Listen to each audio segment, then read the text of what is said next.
nani angeweza kujisikia vizuri kuwa mahali kama ukikombea na mahali tumetoka. Hii facility is a very modern facility. Nikitembea katika taifa la Kenya na challenge mtu ambaye atakuja na design kama hii, aseme kuna county headquarters Kenya imejengwa kama hii. Na lingine ni kwamba county headquarters nyingi zimejengwa na national government. Ile inaitwa conditional grant. Counties wanapewa fedha kujenga county headquarters. Na control of budget aliweka mwisho kwamba ujenzi wa county headquarters usipite shilingi milioni 500. Sidhani kama kuna jengo lolote ambalo national government imejenga ikamaliza na hizo fedha. Ukienda katika counties nyingi, hizo jengo zote zimestall, zimekuwa white elephant. Hii yetu ya Trans Nzoia hii hatujaomba hata ndururu, hata suluhu kutoka kwa national government. Hii ni pesa yetu ya equitable share, tumejenga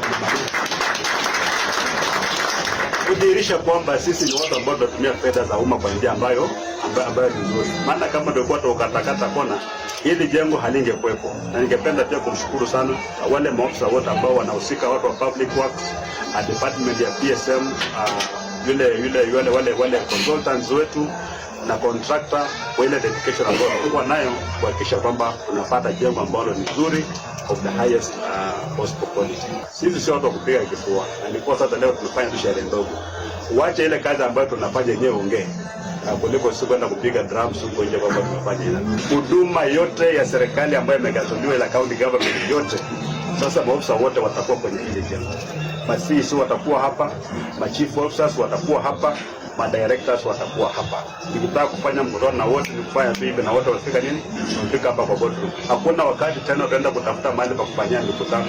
Utaenda kutafuta boardroom kwa mahoteli hapa. Boardroom iko hapa za kutosha, niko na boardroom ndogo hapa. Ndio kuna boardroom ambayo ni kubwa. Itakuwa inafanywa hapa, kumaanisha kwamba hata wale maofisa wa serikali, just hizi mambo ya mobile phone na watu wanadanganya sana. Tunaambia mtu kwa hapa anasema kwa ofisi na kumbe yuko kwa ofisi. Kwa hiyo kutakuwa na clocking in na clocking out. Ukiingia, hata mimi nikiingia naweka kidole hapa sema governor ameingia. Wakati ninatoka pia nafanya nini? Na clocking. Ili tusidie wa Kenya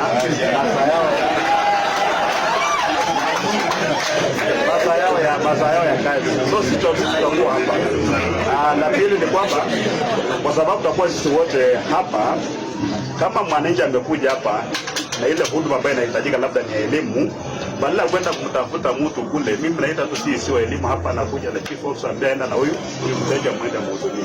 Atahudumiwa alafu anda report kwamba mimi nimemaliziwa, naenda. So service delivery is going to be key hapa. Watu watakuwa wanakunywa maji hapa, wanakunywa juice kidogo. Ndio ile ofisi ambayo tumetoka haitakuwa liguri kama Ford Kenya. Hiyo ofisi ambayo tumetoka tutaipatia kazi nyingine. Tunataka kuwa mahali pa starehe kidogo. Vijana wetu ambao wanataka kufanya vitu kwenye internet, tutakuwa tunaweka wifi hapo ya kutosha. Tutatengeneza mahali itakuwa mzuri, itakuwa kama Uhuru Park. Na kutakuwa na cyber cafe. Wengine wanasema kuwe na tembea park, sawa? The assembly itaamua, ndio. Itakuwa mahali pazuri ili kama kuna mtu anakuja tu town na labda unataka kusafiri, kwa mfano unataka kwenda Nairobi na gari lako ni saa 12 na umefika saa 9, utakwenda hapo kupumzika hapo, maana kutakuwa na all facilities, kutakuwa na choo, kutakuwa na kila kitu. Kupumzika hapo saa yako ya kusafiri mpaka kufika nini? Kama labda umefanya harusi, mtaka kufanya ile inaitwa nini? Kufika picha hapo na nini.